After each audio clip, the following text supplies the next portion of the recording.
So, when does an attitude become a bad attitude? Well, a bad attitude develops when the attitude we're having ceases to be productive for ourselves or for family life. When our attitudes are counterproductive to living well with ourselves and with others, that's when it's a bad attitude. And that's when we have to start thinking about changing our attitudes about whatever it might be. Now, here's where we're going to get into how we can actually help our kids and ourselves change our attitudes.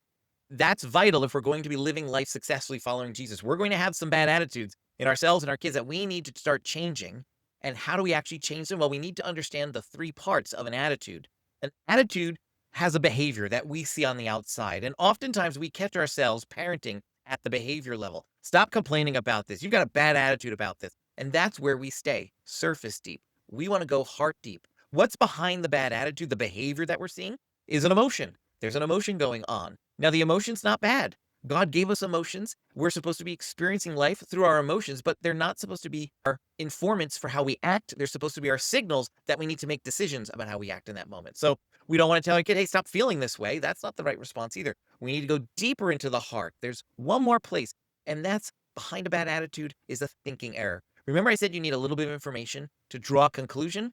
That little bit of information leads to you drawing a conclusion. That conclusion can be a thinking error. We have the wrong way of thinking about a situation or a person or something we're facing. And that's leading to a bad attitude that's counterproductive for continuing to live life that way. That's what we have to do. We need to make a shift in the thinking errors that we see in our children and in ourselves.